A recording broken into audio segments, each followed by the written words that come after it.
Thank you for joining us today. I am so glad that you have decided to join us as I take a moment with one of my dear friends as we just have girl talk about many of the things that we have been going through during 2020 that continues on into 2021. Now, because I do not want to break the flow of the show, I'm going to introduce her to you after we have a word from our sponsor, For Divas Only.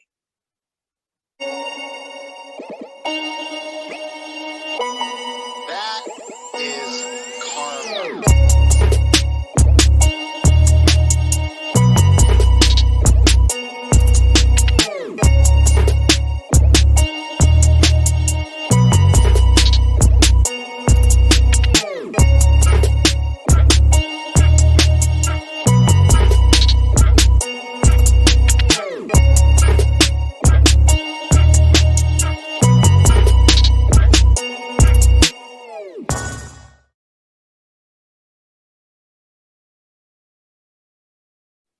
Meet Sheila Harris. She is a multi-talented woman of God. She's a songwriter, motivational speaker, preacher of the gospel, life coach, and author who has a spiritually motivating deliverance ministry for women. She is a community volunteer. She has served as writer for the Antelope Valley Community newspaper, teaching Bible study at the Long Beach Mission, Lydia House, the Intercommunity Care Center of Long Beach, and for a season she even trained and partnered with Springs of Hope Grief Care Center with Pastor Juanita Matthews in Long Beach, California. Sheila received her BA from California State University, Dominguez, cum laude, I might add, and to further equip her for ministry, she attended the Southern California School of Ministry, receiving a master's in ministry, cum laude once again, and was one of the commencement speakers. Another goal for her is to procure her doctorate degree in ministry. Currently, Sheila is attending Cottonwood Church in Los Alamitos. Her divine purpose is to tackle and dedicate her life to the task God has set before her, ministering to women to help them reach a place of divine wholeness and wellness in God. Through grief support, she supports you. Church administration, she supports that, and staff training, she does that and more. Her writings are influenced by personal experiences coupled with biblical principles and research. She is transparent as she uses her life experiences, mishaps, and accomplishments to inform, encourage, empower, and cause positive change in the lives of people, especially women. She has over 15 books. I think it's somewhere around 17. And all her books can be found at Amazon.com. Ladies and gentlemen, meet Sheila Harris.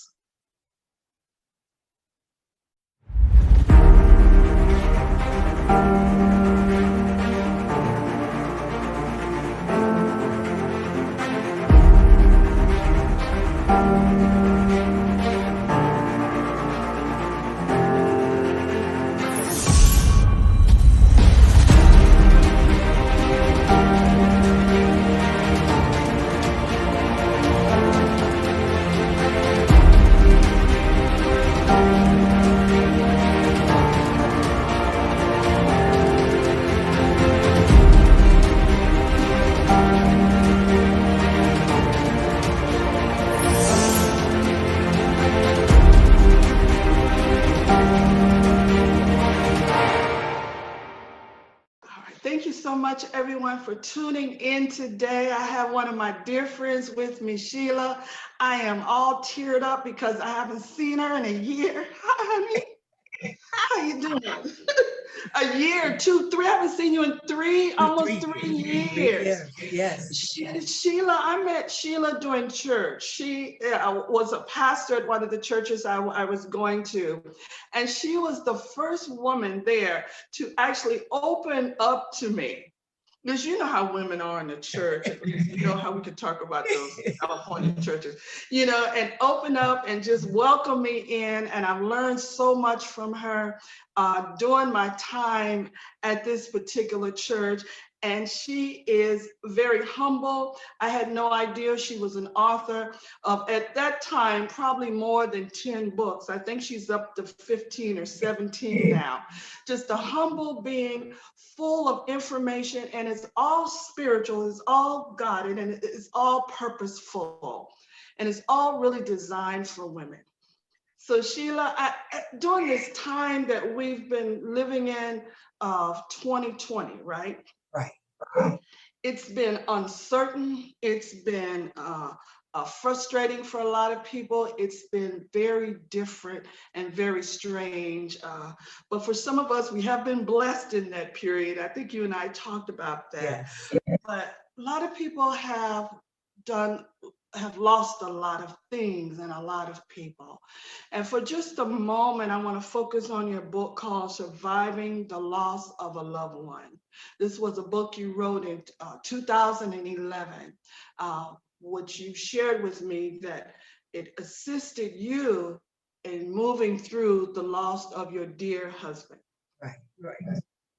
You want to speak on that for us? Yes. The grief was unimaginable. I didn't even know what grieving was. So there's a lot of emotional roller coaster.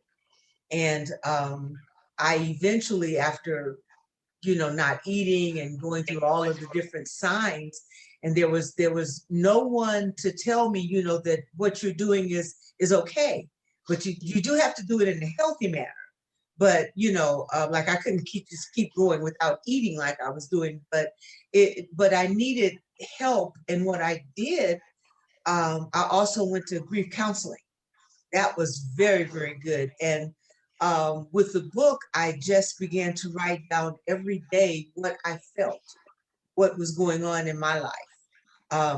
One of my pastors actually encouraged me to just keep a journal.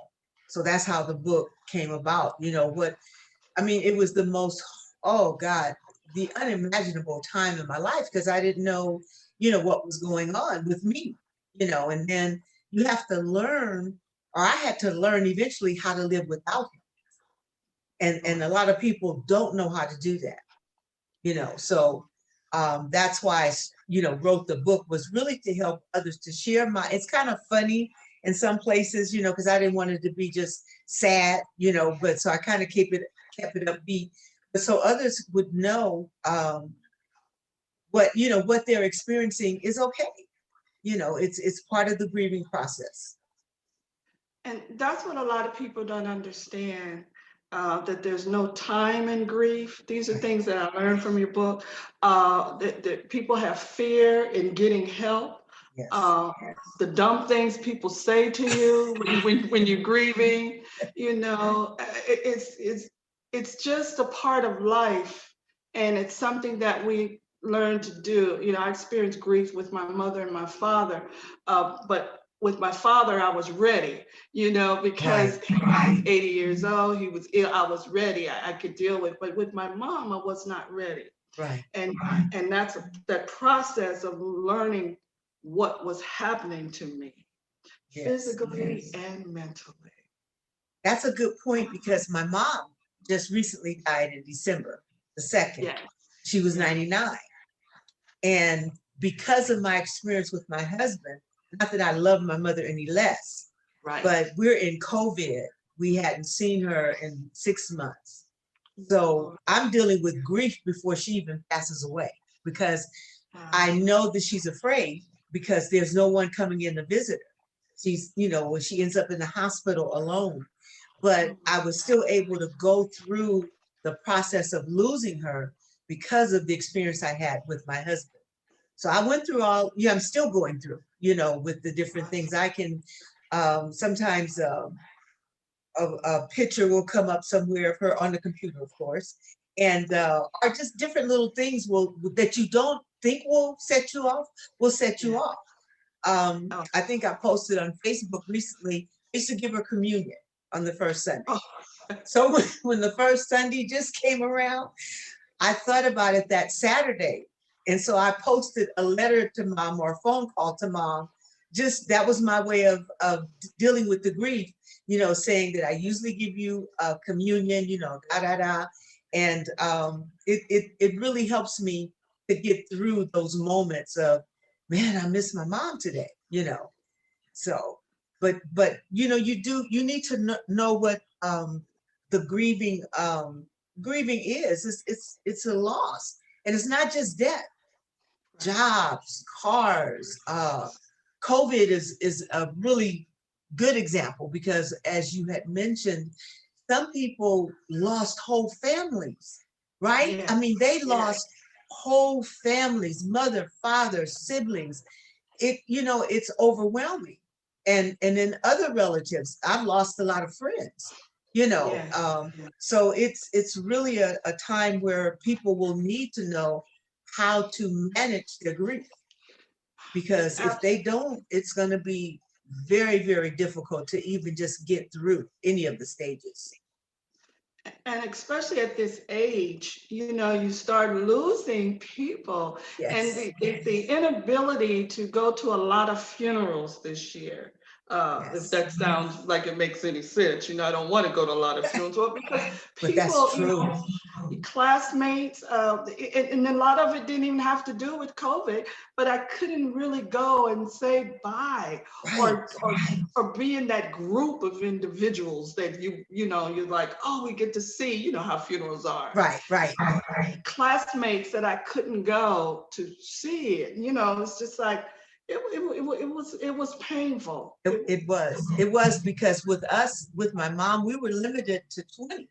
It was more than 20 in the family, so we had to just count down we had to go by age, by the standing in the family. It was really, really a difficult thing. And then the viewing, she's outside, and I'm thinking, now, her body, she's not there.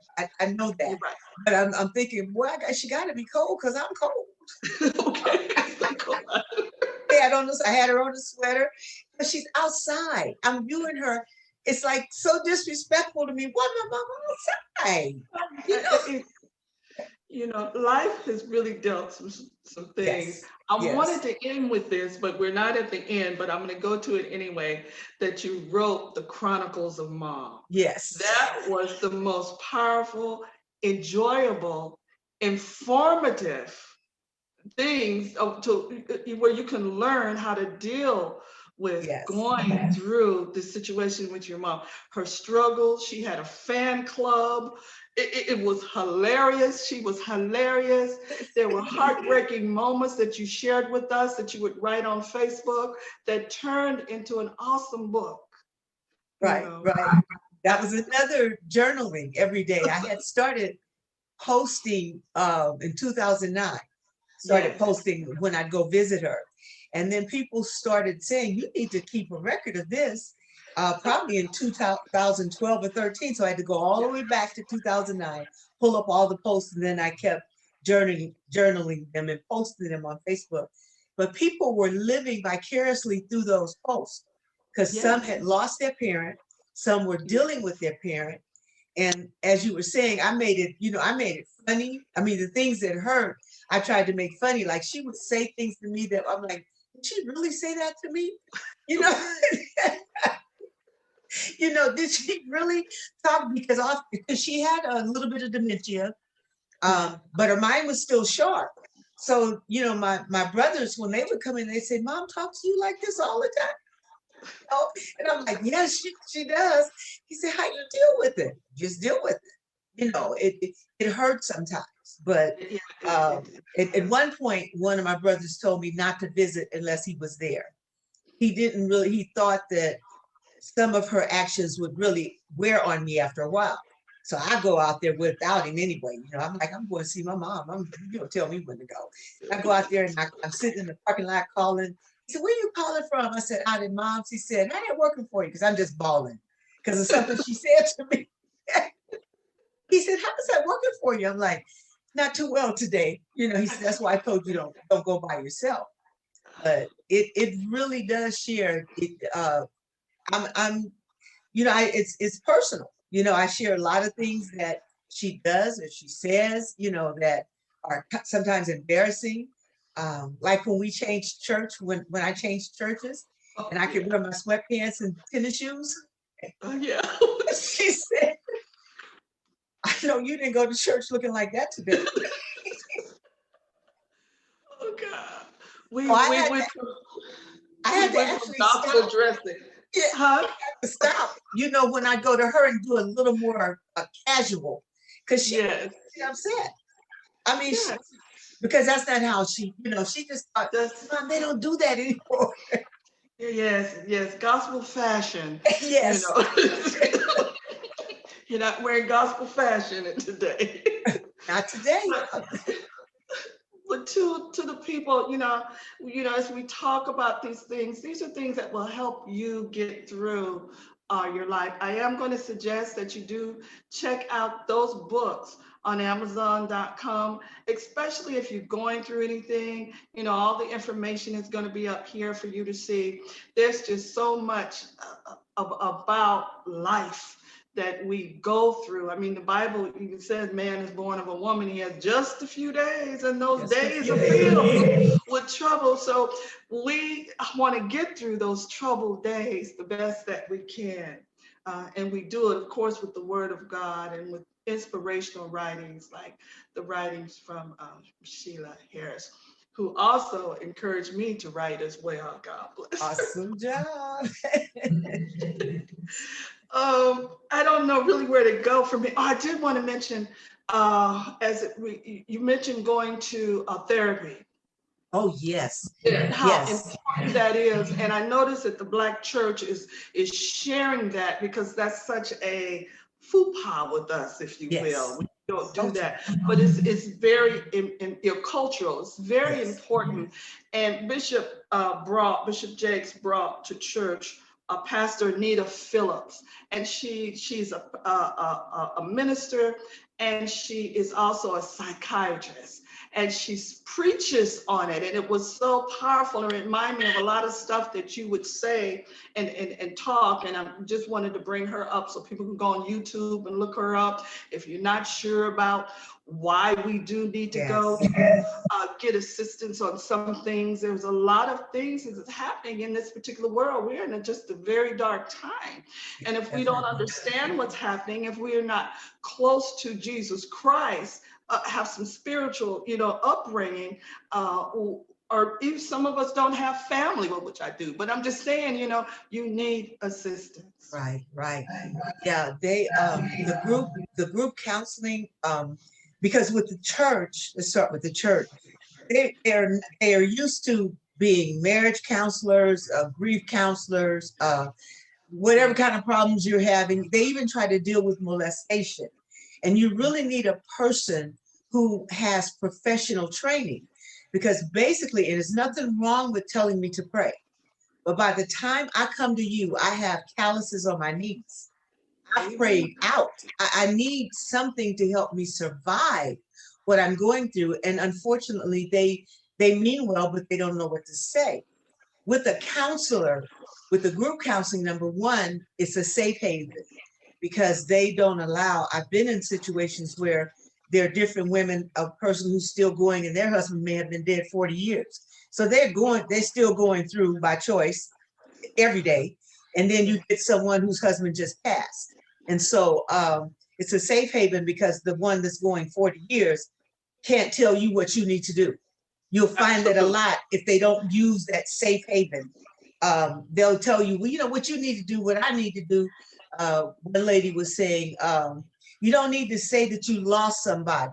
She used another term, I can't remember. And so one girl said, I'm sorry, I feel like I lost my husband, and so things like that, where you just really feel safe in whatever you say. You're not saying anything wrong, you know.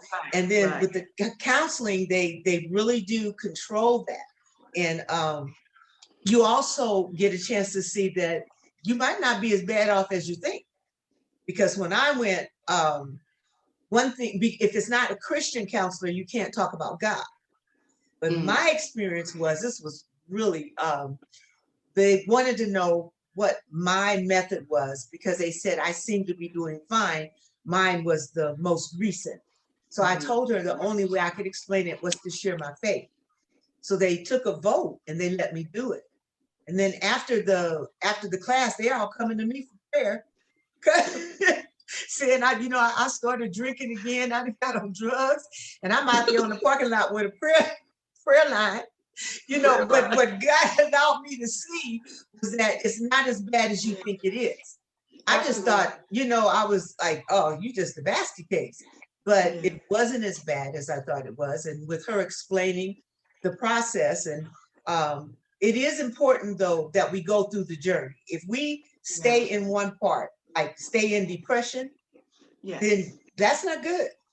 You go through all of the, you go through the denial, the anger, you go through the depression, bargaining, and acceptance. And if you go all the way through those, then you can come out and begin to live your life again. But if you get stuck in any of those eras for years, especially, I think the depression is probably the worst, where you just stay depressed all the time. Like I don't want my husband's birthday is the anniversary of his death. I don't want any of our wedding anniversary. I don't want those things to come around and I have to cry. Just sleep in bed all day, folded up under the blanket. I don't want that. That's just me personally. So I make myself aware of that so that I can, continue to live my life and just learn how to live without him. But some people, if you get to talk to them, they love, having that pillow or blanket to drag around with them, but it's not healthy. Right. Yeah, it's been really beautiful watching you go through the journey. Even though I didn't know you when Ted was with us, I watch you blossom from the time that I met you. It's really been amazing. It really has been amazing. And then to watch you go through the thing with your mother. And as we talk about that, there's the books that you have. I'm kind of changing, moving into maybe let's talk about the church. There's some books you have you have The Power of Praise, which is informative information about praise and worship. You have The Church Administration, which your pastorship, I guess that would say, allowed you to be able to bring the spirit of excellence to many churches. You have The Wounded Sheep, which is wounded by the church. We've experienced that separate, apart, and together.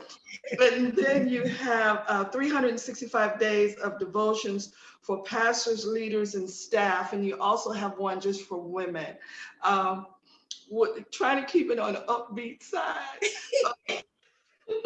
which we've the wounded part we're no longer in, because we had to.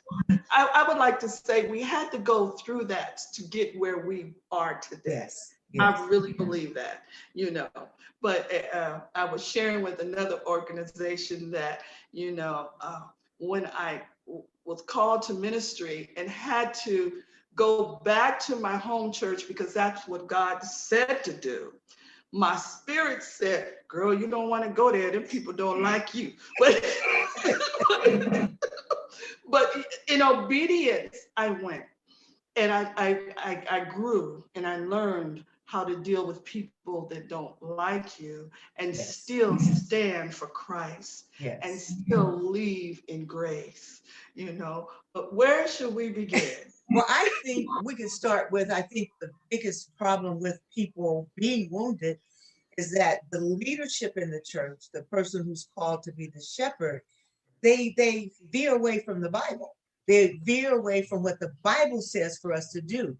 So we pick out different things to deal with different things, and it's not Bible, so it's not dealt with. And then others of us see this or, recognize it. You don't really say a lot, but you're like, it does like start a sore, like, are you really going to handle this way, or not handle it at all? And oftentimes, how can I say this? Sometimes they're mates. Pastors, to me, it's just me, they will make their wives co-pastors. Yeah. It may not be material for co-pastor. A lot of them are, but you have to be careful because the answers that I get a lot of time was, I have to sleep with them. I mean, why are you allowing them to act that way? And it's totally unbiblical. And you're running people away, because they don't have the heart of the pastor. That was another thing I learned. You have to have the heart. Then the pastor can be such a good-hearted, such a grand person, but that helpmate or mate, they're totally different, and so when I worked as executive pastor, I had to work with the heart of my pastor. In other words, when I got cussed out, and I did, people cussed me out. I couldn't cuss them back, or I couldn't even, when they talked really bad to me, I had to keep my composure and do what Jesus would do, which is very difficult. Everybody can't do that. And so you put them in that position and they go through and they undo. Oftentimes you talked about the training. I would come in and they wanted a spirit of excellence. And so we may have to change some things and you may have to do this. Say, for an example, your staff cannot be the last people who show up at church. They need to be the first. They can't come in late all the time because people are watching. When they go to become staff, they figure, well, I can get there at any time because that's what the staff does. So you have to set order. And that's what's lacking a lot of times. And so I don't want to get too much into business. I guess sometimes the way they do business, you give the church a bad name, and I'm looking and I'm like, that's not biblical. It's just not right. And you get these off the wall reasons, again, that are not based on Bible principles. And that's the kind of hurt. My first hurt, I can say this because I think everybody had to deal with that or probably did. Right? So, there was a person that was molested. And I had to go to the head of the church, and this is early in times. And they asked me some really off the wall questions. They didn't said nothing about the molester. They also went to the same church, but they made it look like it was my fault, dealing with this person. And they told me in I guess in all fairness, I guess is what they called it, that they needed the person who was the molester in the ministry. So that's that's how they dealt with it. Not is the person getting any help? How far did they go? Right. Has there been a pregnancy behind that? Nothing like that. It's just that it was like, we need that person on our staff. You'll have to learn to work with that person, to continue to work with that person. That's wrong. That's so not what Jesus would do. No, that's how I look at things, how Jesus would do. It's the same with musicians. I went to visit a church one Sunday and I couldn't tell who was who. Did they just get out the nightclub? What does she have on? And it's not judgmental. No. It's like we represent heavenly bodies. We represent Christ.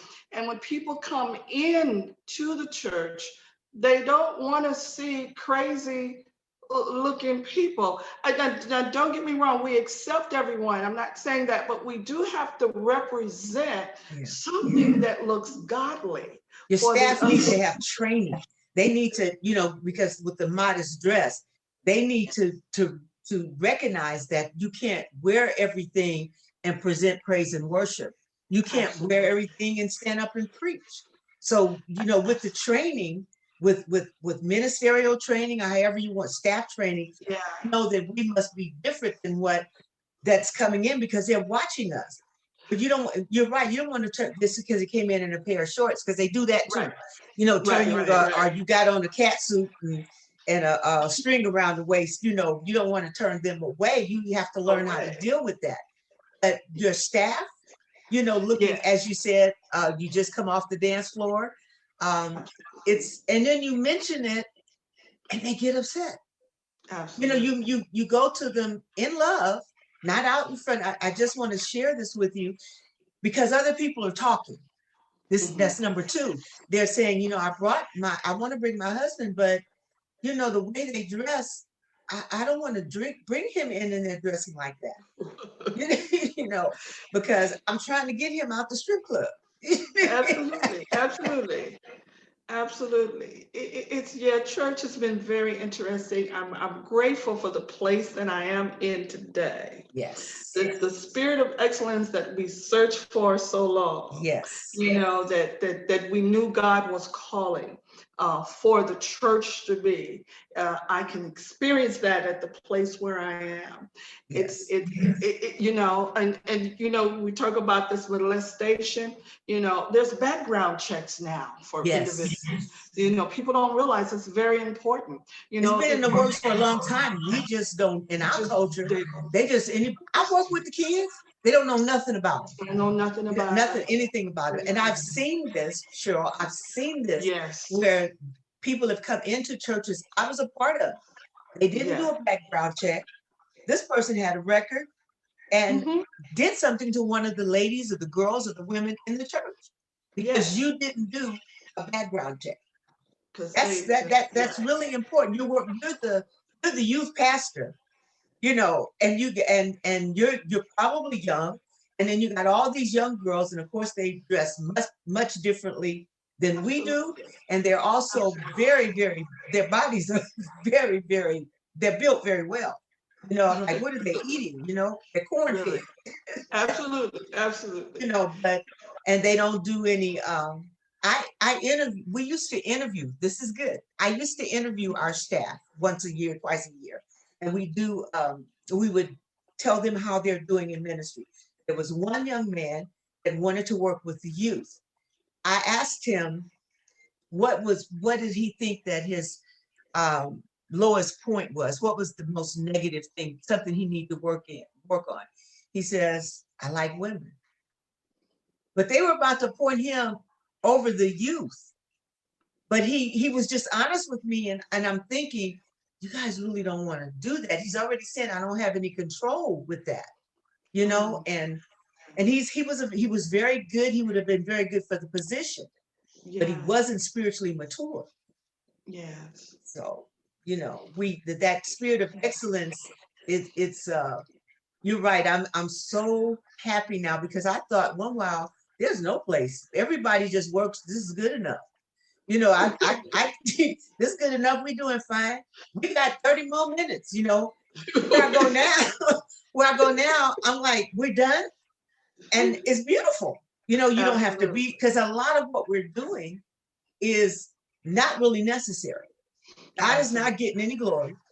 You know, a lot of things that we're doing, the time we're taking is not necessary. And I believe that's what God was trying to show us in COVID. That's why we were shut down for so long. And a lot of them Absolutely. ain't not learning anything, you know, want to get back in Absolutely. and have church. What is having church? Don't you want to Okay. get in and please God now? I mean, you know, Absolutely. do something different. Absolutely. Absolutely.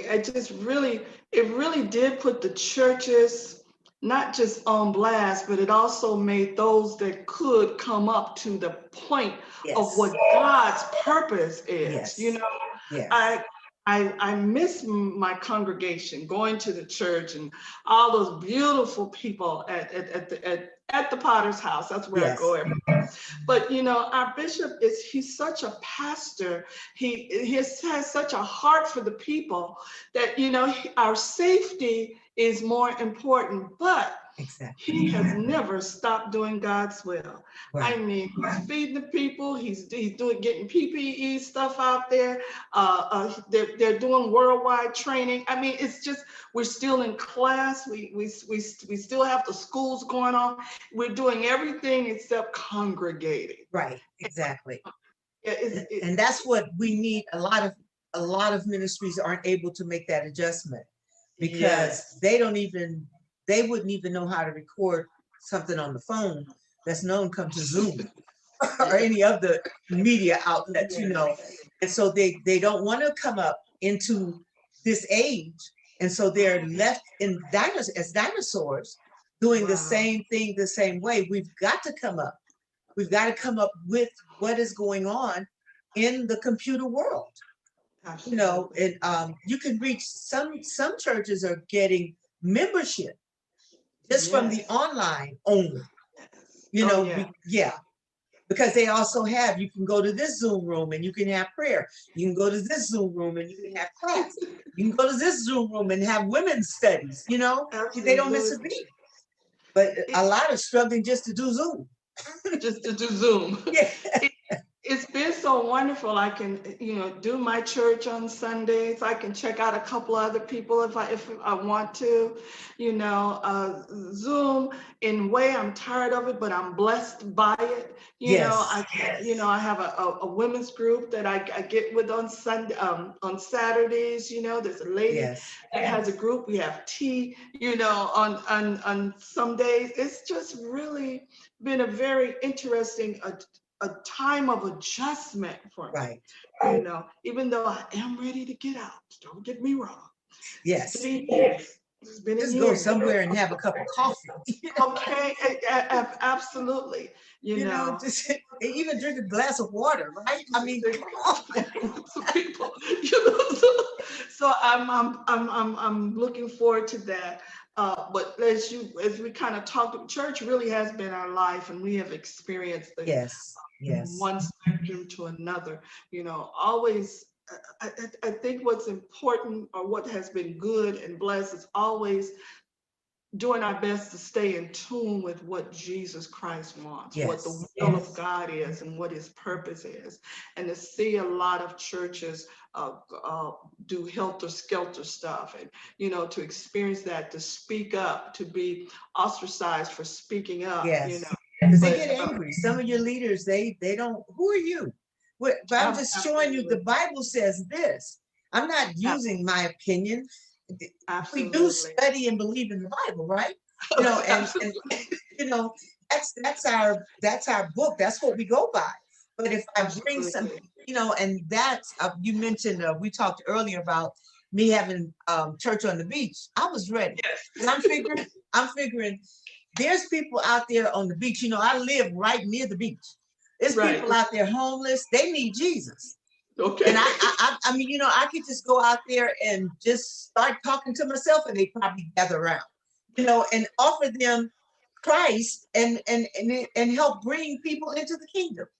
But absolutely, because I was so tired of going to church and seeing the things that were irresponsible, they were ungodly, they were not using biblical principles, you know, and I think after years of that, because I spend a lot of years in different places, and then you're not doing business, church business, you're not handling it as an honest person.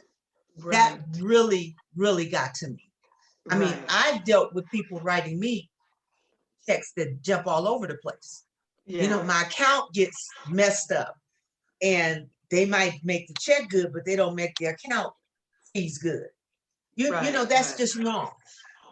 That's just wrong. It's no way. And so I think years of that, I got burned out with, I'm going to church, I'm going for a purpose.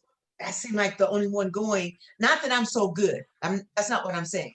I'm not great or perfect or anything like that. I do want to please God. And it just seemed to me that they didn't want to please nobody but themselves, and that part was really, I just got burned out. I didn't want to go anymore. I just did not. And I did stay out a little while, went to the Yeah. movies, went to the mall. And then a friend took me to another church, Cottonwood. And Yeah. I was very, very blessed there. I don't know I'm not on staff, so I know every church has its problems. But for what I could see, I did see from the outside a spirit of excellence. It is possible. It is possible to be a greeter and not be over in the corner gossiping. But you standing there, because when people would speak to me, like if they walk across the campus and you're coming in, they speak to you. And when they first started speaking, I started looking, she's speaking to me. Even at the door greeting, she's on staff, but she can tell I'm not, because I don't have a badge. She's speaking to me. Oh my God. I know. And we would have that conversation about, girl, can you believe this? Girl, look what they doing. They doing this like it's supposed to be. They doing it like the Bible, girl. Exactly. Exactly. Like, oh man, it's really has been a blessing. But like I said, we have to go through those things to find where we are today. Yes. In our 60s and above, to finally find it. And, because God understands our heart. He knows that that's what we wanted. And that's what you and I talk about all the time. Yes. Just a place where how God wants the church to operate. Yes. There's always going to be stuff. Like you said, I'm not on staff. There may be some other stuff, but if it is, it's so minute, it doesn't even matter, Exactly. Because the leaders of these churches, they're after God's own heart. Literally, and they have a heart for the people, and that really makes a difference. And their intention is to bring in the light, Jesus, to a dark world. That's the foremost intention of meeting there, of doing whatever we do. That's the foremost intention. I mean, I've been in service where for a year you didn't get a new member. I'm talking about not just a new member. I mean, a convert, a person who never gave their life to Christ. Why are we sitting here on this corner? Okay. We're not, it's people out there, something's wrong. To me, that would bother me. It's something wrong if I'm not drawing in the lost. Right. That need Christ. But when I did go to my new surroundings, I cried during the benediction, because when they offered Christ to the congregation, there's 20 or 30 people at a time receiving Christ, and a lot of them are men.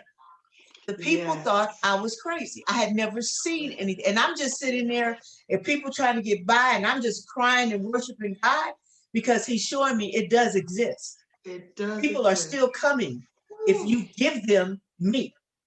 If you give them, we're not giving them Christ. We're giving them everything else. Jam session, Okay, all right. Jam session. Here we go.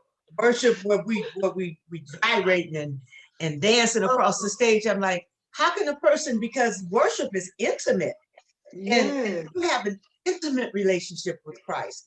You have a lot of people. I didn't even know anything about relationship till I got about 50. I just thought you were a member of the church. Yes. But you have to have a relationship with Christ.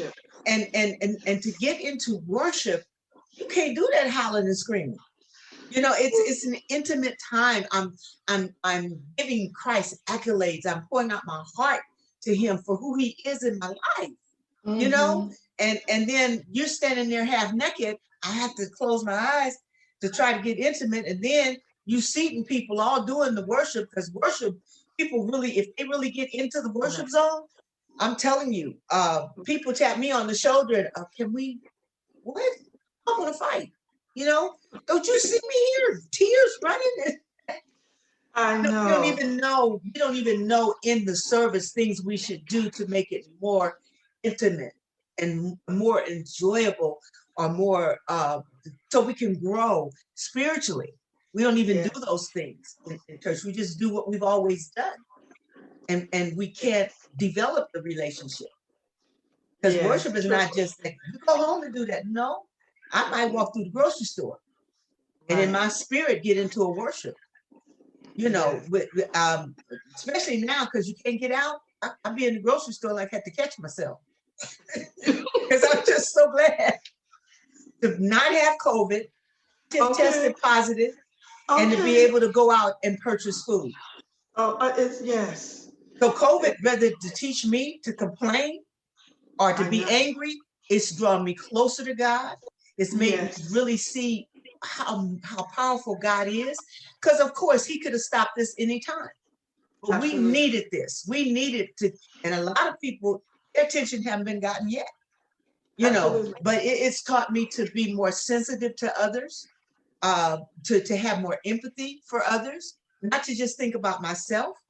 You know, it's taught me a lot in my spiritual maturation, because Mhm. you use it. Don't just I'm in the house and I'm this. I try to Right. find something to do to help other people, Yes. Absolutely. you know. So Yes. that's what growing up would do in It, Christ. it will. It does. You change. You really Yeah. do change. You do not stay ignorant. So You know, you 2020, they talk about it was the year of vision, and it really was. It was the year of eye-opening moments for people to see people for who they are, you to see yourself who you are. I had a book release January of this year called the 20th year of the third millennium. yeah. No, year 2020, and in it I write about the great pause. It's exactly what it was. And Yes. when it started, I really was in fear. I was like, what is this You didn't happening? tell me about that book. I'm about to get that one as soon as we get. Oh, okay. It just got released.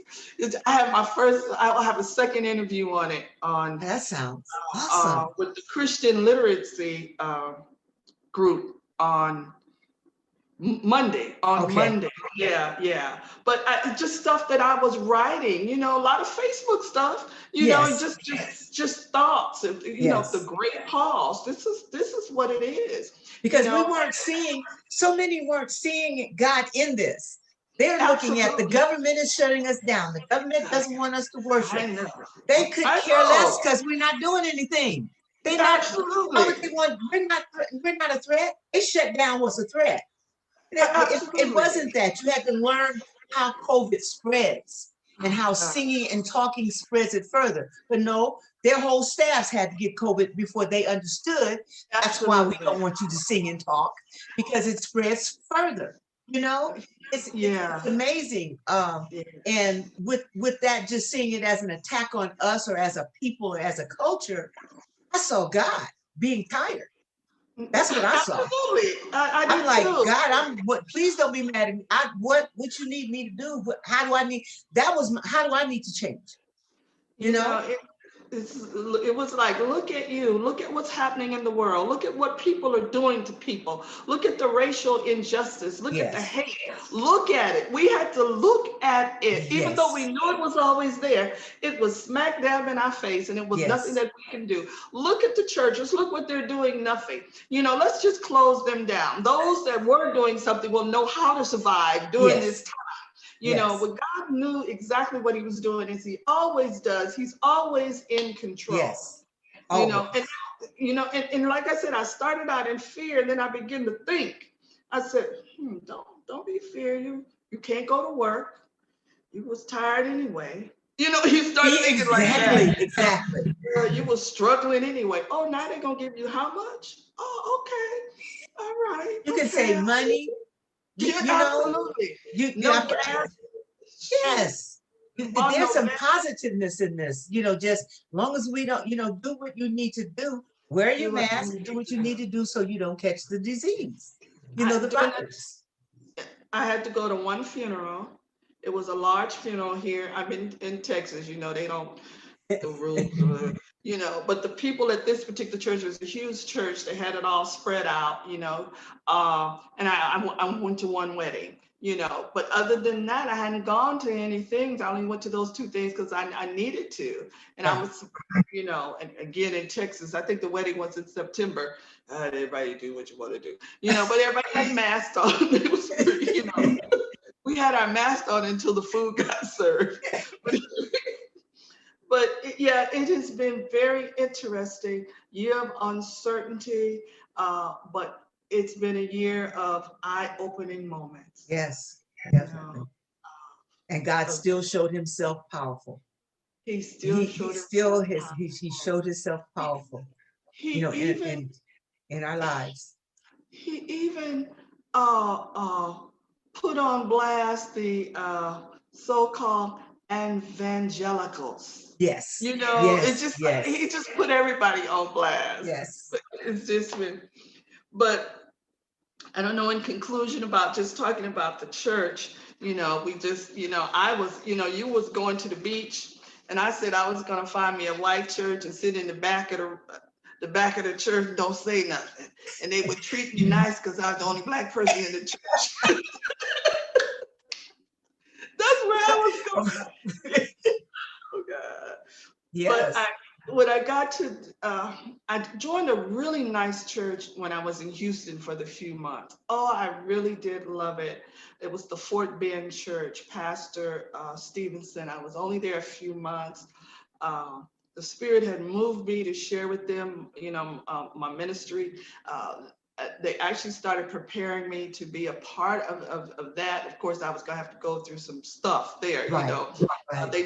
They're not like the little churches over there that, you just can't jump up in here. So I have to go through some things, but I was going to have that opportunity. But unfortunately, I had to leave Houston. I was heartbroken only because of that church, because I had met no friends. I couldn't get a job. Nothing was happening in Houston but that church. And when I got to Dallas, I had no intention of showing up where I am now. Right. But it just happened. And that day that I went, when Bishop was preaching and he said, I'm going to tell you why you had to come to Dallas, that was it for me. It's been a journey. But your books, again, we're just gonna, I think we've been at this about 45 minutes or so, but your women and relationships, you have the book called Ladies No More Fishing. Oh, yes.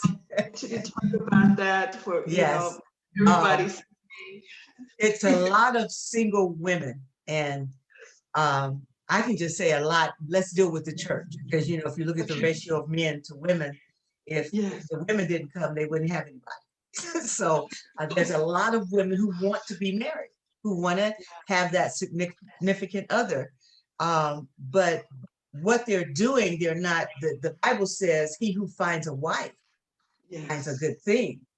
They're finding their own mate, and they're not allowing God, because oftentimes. You spoke about Ted, my deceased husband.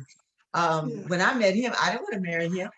He was too proper. He was too, I was like, no.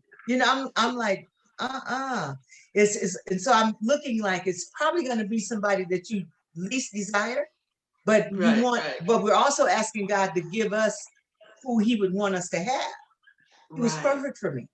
He was perfect for me, but I had gotten to a point that I don't want to marry no more. I'm liking being single. But I believe that with my stance in ministry, I needed to be married, at the time, and so did he. But with Ladies No More Fishing, you catch all sorts of things, when you roll that line out, and you can get some nasty fish on that hook, that will just break your line. But if you allow God to present the husband He has for you, and just really wait on Him, because oftentimes God is waiting on us. We want this really bad. We want to be married, want this, we want that, but we're not ready, because we also want God's best, right? We want God to give us, I don't know why women want a preacher or a musician, but oftentimes they definitely want to be hooked up with a preacher. I guess they want to be a first lady. I don't know. But it's you have to wait on God. And while we're waiting, He's allowing us to get ready, to prepare ourselves for who He has for us. because you have to cook more than just tacos and enchiladas for dinner. You got to, Well, you have to be able to juggle between, if the both of you are working, being possibly a mother and a wife, yeah. and employed, you know, um, you have to be, he has to be the type of man that works with you and you work with him. I mean, he should be. Absolutely. He You should know be, what I'm yes. saying, right? But but Absolutely. we need that. But we'll just settle for anything. We'll start out with a man. I'm gonna get him saved. He not about to go to church. He don't want you to go to church, and it's gonna cause a problem with you going to church in the meantime, because like you think you're all of that and a bag of chips, and you're gonna win him over. No, it can be very difficult.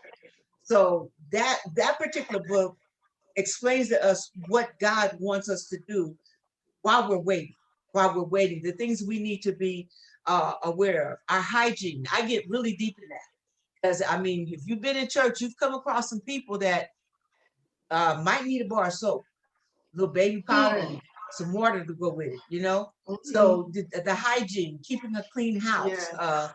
just Yes. so many things that we need, how to keep yourself desirable for a man. Is he gonna, if, because when we go through menopause, we gain that weight. I don't Mhm, care, or just get ill and be on steroids. Is he gonna mhm. still love you with whatever figure you have? Yes. Some weight gain, we have nothing to do. I was on steroids. I got to be Mhm. 230 pounds, Uh-huh. and I'm trying everything to lose, and I couldn't lose. But my husband said, I love you whatever size you are. We'll just get you some bigger clothing. Because I Uh-huh. just felt, and then how we need to feel good about ourselves first. We have to Yeah. love ourselves first before we go Yes. out giving ourselves or our love to someone else. We have to really feel good about ourselves, have really good self-esteem, and not be intimidated, you know. However you look, whoever you are at that moment, be okay with it until you can change it. If it's something you can change, fine. If you can't, that's fine too. My hair was coming out one time and I'm like, I'll just shave it short. I mean, I Mhm. wasn't going to trip with that. I just wear the short hairstyle. Right. There's too many other things that to be concerned about. I know the hair is your glory and all that, but it was coming out and it wasn't looking good with all them broken pieces. Mhm. But it's important that we don't go out there hunting for men and trying to make Right. ourselves available to men. We need to wait and let God send us someone. Allow him to send us someone.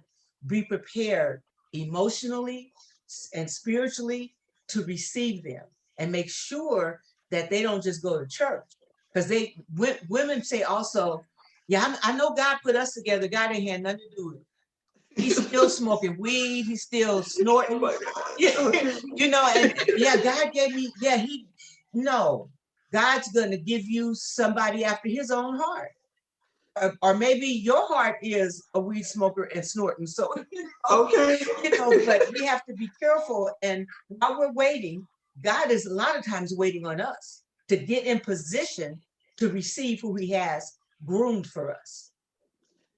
I think in the waiting part, women forget about the gift of singleness. See, Yes, there's a gift of marriage and a gift of singleness. yes, We must learn to embody that gift, of singleness. There's so much that you can do. I mean, Paul writes about that in the book of Corinthians, about the single woman that, yes, but society has made us feel, a lot of girls feel they have to get married.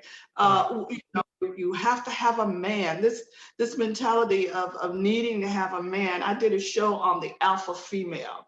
The alpha, a lot of people said that the alpha female, she doesn't like men, she doesn't want to do. The alpha female is just the woman that kind of has done it by herself because she had Yes, to. She doesn't always have a man in her life. It's not because she doesn't like men. yes, It's because she's into the gift of singleness and she is waiting for God to send her the man that he has for her. What if he doesn't have a man for her? Then right. it is important that she just operates, The single, because everyone is not going to get married. absolutely. Everyone does not get married. Sometimes it may be the type of ministry we have. Yes. God has assigned us to. It may be not be conducive in a marriage relationship because we belong to God first. So it's Absolutely. whatever he wants us to do. He wants to give us the desires of our heart, but we need to be in tune with him because we don't know what the desires of his heart are in the word.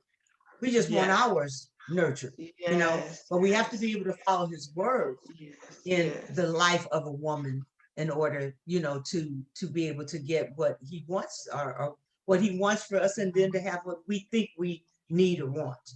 Absolutely. And then men, in some instances, have caused us to have to be independent. If a man leaves and you got the children, you've Yes. learned how to survive. You've learned how people Yes. say, I'm the man and the woman. No, you just a strong woman. Because there's Yes. no way we can have the attributes of a man. Right. For a while with my sons, I had my brothers come into their lives. So because I couldn't be the things. I'm not going hunting or fishing. Okay.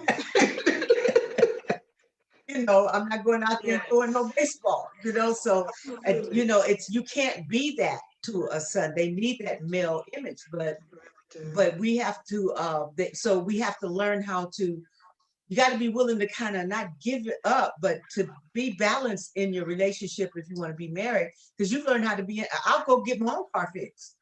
Yeah. If that's what he wants to do, put the gas in it to do this, you have to kind of meet each other halfway, because we Yeah. do things right then, right?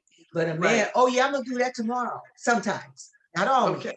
You know, Yeah. I'm gonna do that Saturday. I'll do it Saturday. But my brakes is about to go out today. I'll get them fixed. You'll be all right, Sarah. So We got our own toolbox. yes.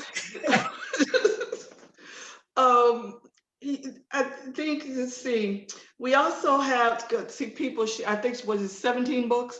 We're just kind of talking on topics. All of these are designed to assist and help you through life in some way or another. They're my experiences first. Her experiences. We have how to be free from excess baggage. Oh God. How does God choose? The daily devotions for women, which we mentioned, you have it for pastors, and forgive and release.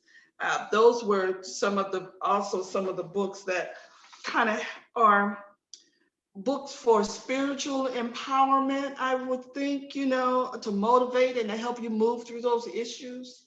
And then also to empower you spiritually to live in an unspiritual world. Because we're not going to be spiritual every day. You know what I mean?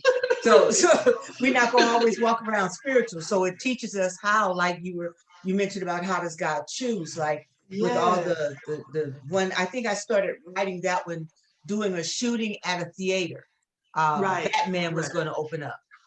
And that weekend, that did something to me. I've seen a lot of different shootings. I live in California, just a lot of really mass shootings, horrible things. But that particular weekend, it just really was heavy on my heart.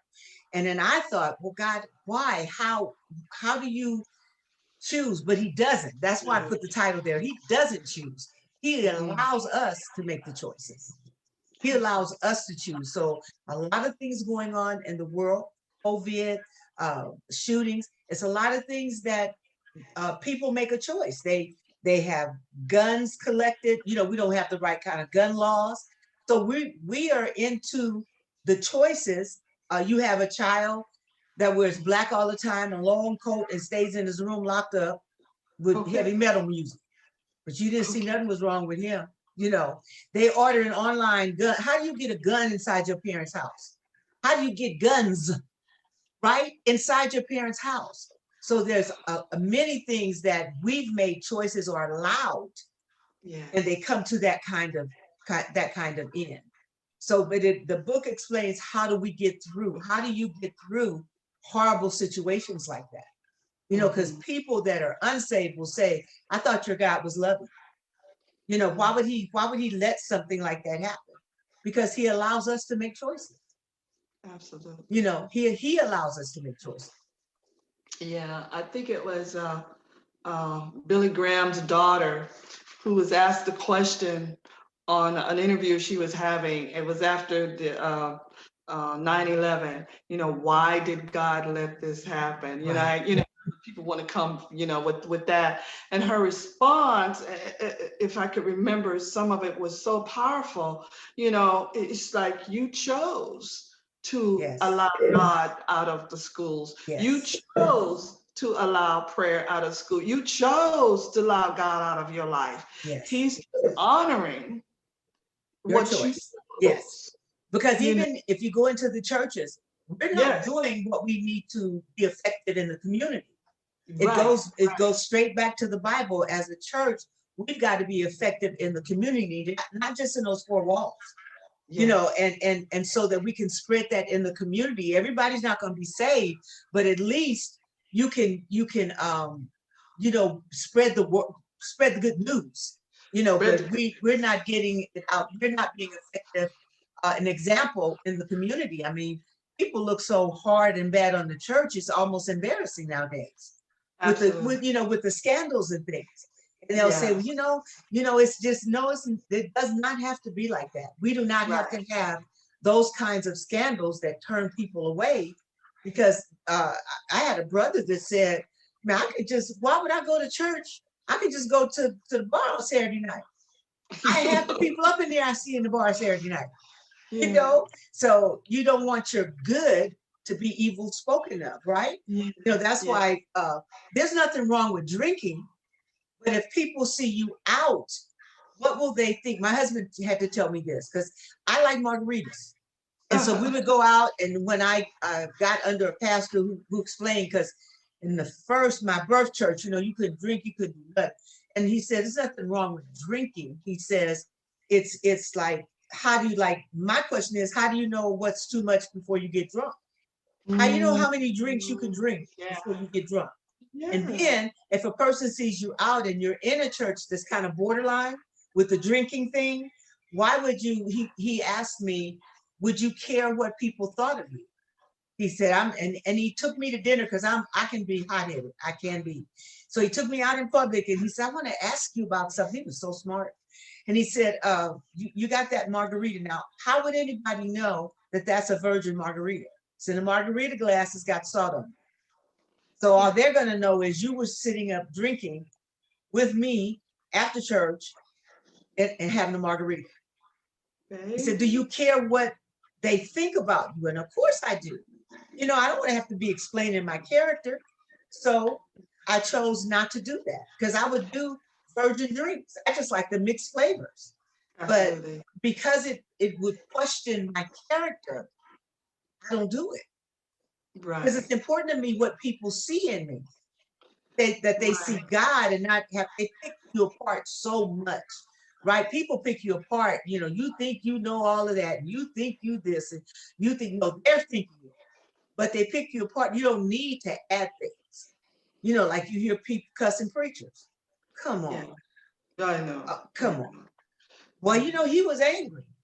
Well, you can't have that type of mentality and because your whole congregation is going to be a cussing congregation. Because they think it's okay because he did. He was angry. I know we just, like it says, I think you mentioned this too in another conversation we had, refrain from the appearance of evil. Even though you weren't doing anything wrong, you had to refrain from the appearance. I have a cousin that's a jazz musician. And this is when I was at I guess it would be my birth church that I really had an issue with at the last few days. But because I was on the staff as one of the ministers, my cousin would be playing at a club, in Long Beach, and he's a brilliant musician. He's saxophone, it's just beautiful music. You go love to listen to the jazz. But I would never go listen to him because the people where I was at the church, they would see it as such a negative thing. Yes. That they would get so bent out of shape. Not that I care, don't get me wrong. Right. I only fear to the point where I didn't want to drive them to sin. You see what I'm saying? Right. You know, I didn't really care what they think. But, you know, I said they would just, me going and seeing my cousin would cause them to sin and Yeah. gossip and just act a fool. Yeah. So it depends. To me, it depends on how important it is to us to please God. So there Yes. will be some things that we may have to refrain from, Yes. because you don't want your good to be evil spoken of, because people are waiting. As people sitting in church are also not all Christians. They're Yes. also advocates Yes. for the devil. And so Yes. they're sitting, they see something and they'll spread, rumors go really quick. Quick. They go really, really quick. I was in a relationship where my husband was having an affair. Man, that spread so quick. I think I busted him on Friday, and by Sunday, the church was packed. The whole church knew it. And and But you this could just, wasn't Ted. I want to clear that up. no, This no, it wasn't wasn't Ted. No, I've been married before. Thank you so much. Yes, this wasn't Ted. This was before Ted. But it was just horrible. And then he was going around spreading rumors about me that weren't true. And my brother said something to me, don't try to chase down a lie. Just wait and let it, they'll see, you know. But he was trying to save himself by saying, I'm doing this and I'm doing that, which it wasn't true, you know, to make himself look okay for having an affair, you know. But it's a lot of things that we go through, and we have to, it's important how we react.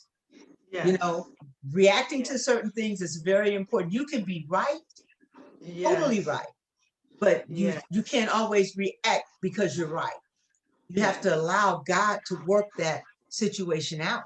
And it may take years. It may not be the next Sunday everybody realized what's going on. It took a while. I almost met someone in the grocery store before we got shut down, and they were asking me about that same situation. Is it true? And I'm like, yeah, it is. And they said, I just couldn't believe that. But I said, I wouldn't have a reason to lie to you, but yeah, it's true. And that's it. I didn't go into the details. It was true, you know. But you just have to, you know, allow God to, he will give you back whatever is taken or trying to be destroyed in your character. God will raise you up. You just have to be patient and trust him, you know, because those experiences are learning. They do develop into books. Yes, they are. They are. Yes. You know, they are. I remember when my other church, when I left, this was before I came to where you and I met. The pastor there, it was a new pastor. He didn't like women ministers, so he removed us. And there was a lot of friction. Then there was additional, when I say friction in the church, now you started seeing a division. And then there was additional friction about something that I had expressed that had nothing to do with them or the tea in China, but how they took it and ran with it and used it against me.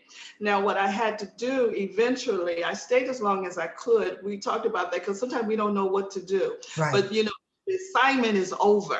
Yes. You know, that's why the madness is happening. Yes. You know, so when I left, I was able to do it as graciously as I possibly could, you know, by going in and you know, saying, you know, resignation and actually leaving, because I could have stayed and fought.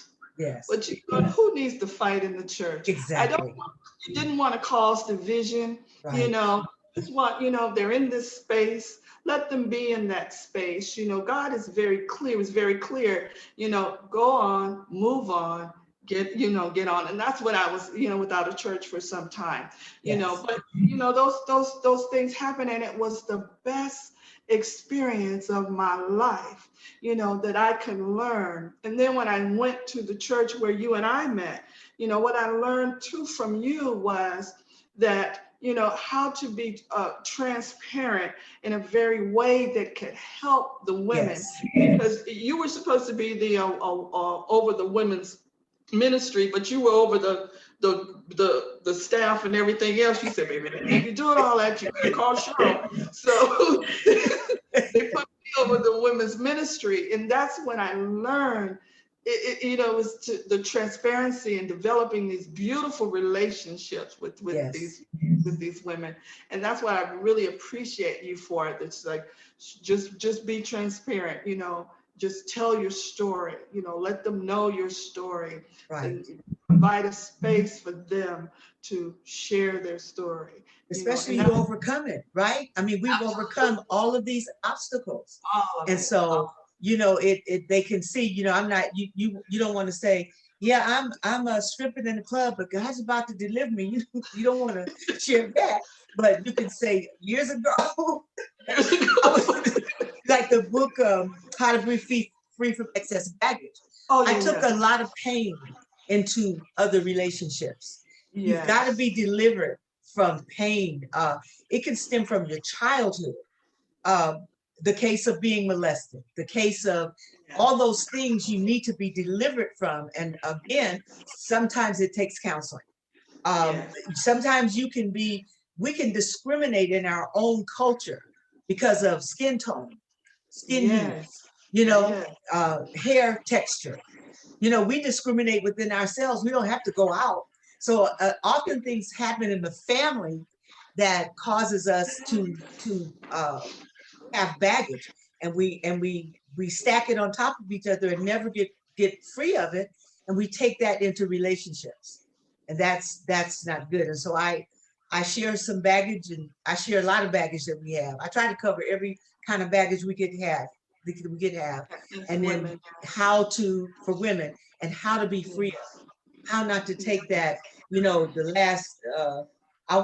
last person I with, or last two persons I was with, they cheated on me. So now I think everybody I'm going to be with is going to cheat. It's probably a lot of times our poor choice of we chose the man.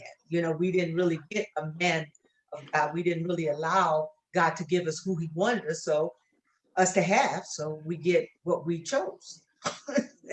It's not good. Absolutely. I have been so blessed just chit-chatting with you. I believe everything we talked about, women, like they're dealing with this. I also want the people to know that as a Christian writer, you also write stories and poetry. You have other books. You have The Heart and Soul and The Heart and Soul Volume 2, short fictional stories that might be true and short fictional stories that could be true. And The Silk Dress. So it's the term prolific writer. It's just brilliant. Like I said, you're a humble being. And everyone. I don't know what to say now. How do you want to end this whole conversation with us? Well, I enjoyed. Thank you so much, Cheryl, for having me. I just love you so much. You're probably one that I really clicked with and didn't have a problem. We fed off of each other, and we also, what I think I appreciated was we were able to tell each other when we were wrong. Yeah, and we received it because we were not trying to belittle. That was really powerful, or it is still powerful in our relationship. I didn't really get a lot of that. I had to be guarded. But with you, we didn't have to. We laughed a lot. We encouraged one another a lot. You even provided me with transportation. You went out of your way so that because I don't drive at night. And you went out of your way to make me make sure I had transportation. And I didn't. And you know how you don't want to ask. How you just get. I drive myself. I don't want to be riding with nobody. But you offered that. Well, they had moved the church to Timbuktu. Oh, we moved to so many different places. What is going on with this madness right here? Yes. So that was beautiful because I didn't have to stress over. And oftentimes you go when maybe you weren't feeling well because of my position. I don't know if you thought about that. No, well, I'm going to go because pastor may need you there, which most of the times they did, And so you would go not thinking just of yourself. That I will never forget. Oh, I will bless never your forget. heart. Yes. See, that was just about us being on purpose. Yes. God's purpose. This is what had to be done. Yes. And when that assignment was over, it was over. They left. And now with you too, with this move, you are really, I think, moving in your purpose now. I don't think you've ever done that in California. No, I'm just ecstatic. I'm like, she's what? I didn't even, I knew it was in you, but now God has you in a place where you can be you and use all of those giftings. He's given you with the comedy. Oh my God. With the, I meant poetry.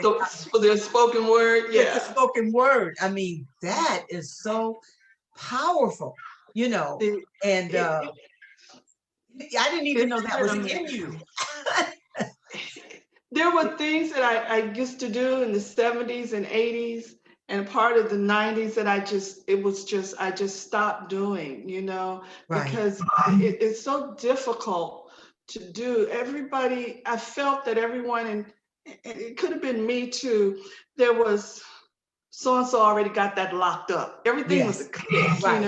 You can't, all the writers over here, they ain't let nobody in. It's just like, oh my God. And even in church, you're not released to do what if you're not getting the proper training. If something you're doing that, because each church is different. Whenever God would lead me somewhere, I always went through their new members class. Oh, you don't need to go. Yes, I do, because I need to know how you operate. I need to go to every training that you're offering so I can see how you operate. But you get there and maybe they say, well, you're not doing what I want you to do, but you're not telling me what you want. What to do.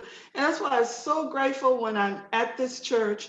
And even though I'm licensed minister, I have to go through licensings again. Yes. I have to go through, because they need to see who they're allowing into, into the fold like that. If you're going to be assisting and helping people. And we know at these other churches, somebody joined on Tuesday and, they're top of the line by Wednesday. They have a position. You're like, what is their name?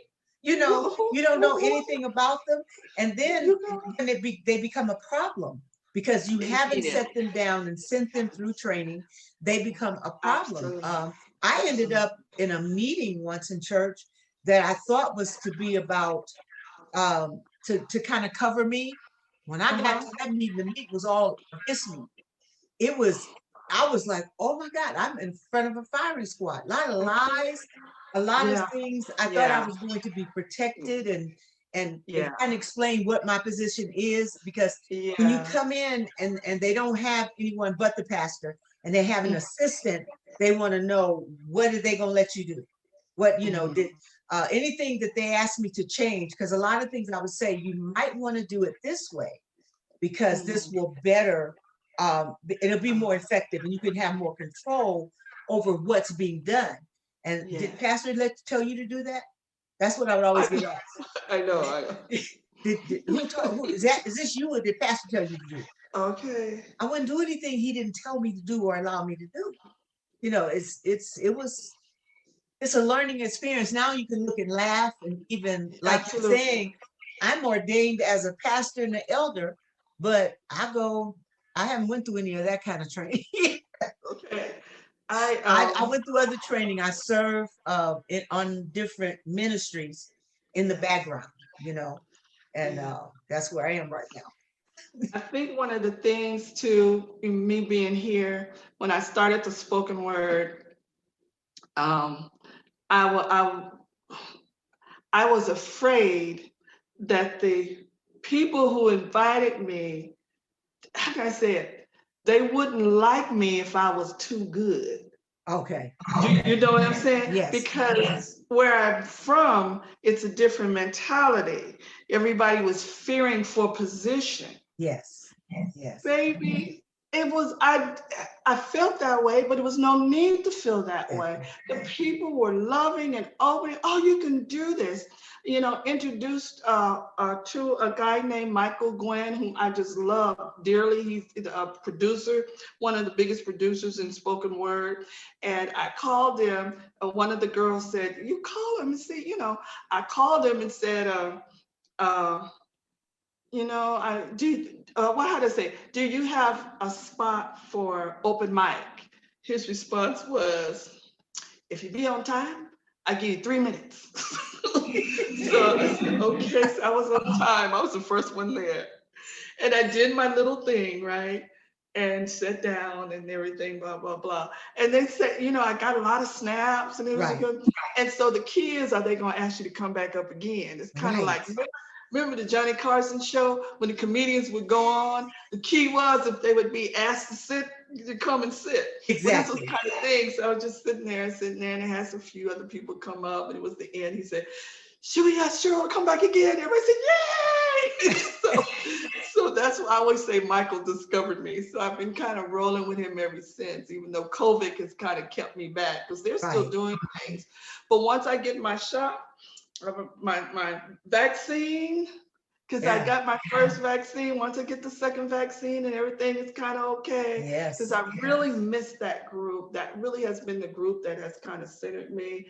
And through the authors group here, so Metro's authors group here, which has been really powerful. It's just been meeting a lot of wonderful people. I love it. I love these individuals, even though we have a crazy governor. I love these people, even though the infrastructure might fall down in a minute. I just really love being here. Yeah. Yeah. Well, Sheila, I love you dearly. I love you dearly, darling. Love and you I want our too. people to know to be sure to check out her books at Amazon.com. It's Sheila with a S-H-I. She spelled it S-H-I. You can just Google Sheila Harris. All her books will come up. You may have 2 pages of it, but they're short books. They're right to the point, and it will help you. Thank you so much, Sheila. You're a wonderful blessing in my life, and I look forward to seeing you soon. Okay, and you too. Love you, Cheryl. Love you too. God bless. God bless. Okay. You don't have to. Okay.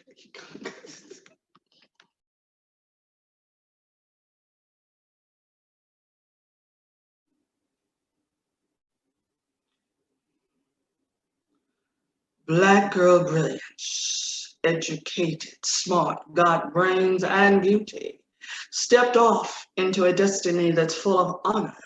This is your call of duty. Along with every Black woman, every woman of color, every little Black girl, you must never forget that you are a gift to this world. See, the honor is all about who it is you are inside. It's about how you carry yourself on this journey with your eyes open wide. The honor is birthed inside of you. It is an anointing and a gift that is a part of you. It is the ancestors being with you. And that is the power that moves through you. See, the honor within that operates in style, class, brilliance, and integrity. Even in the moment of exhibiting your power, you will still operate in love and dignity. Now, this duty, it motivates you to make a Black nation proud as you walk into your destiny, your people lovingly watching you build and create a dynamic legacy. Even in your humility, the world will be intimidated by the very presence of you. And the truth of the matter is there is nothing about that you can do. Because you have been chosen and appointed. You have been selected and anointed. That is the gift God has given, and it is you the world awaits. Birth from kings and queens, your birthright makes you divinely great. So ignite your Black girl magic. Stand strong, stand tall.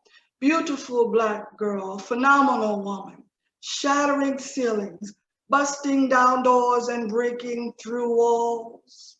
The God spirit in you, you know you can never quit. For you were born to live in such a time as this. Thank you so much for tuning in. I pray that there has been something shared today that has uplifted you, that made you feel better, maybe just a revelation or an affirmation. This is For Divas Only. I am Cheryl Winter, and I love you. God bless.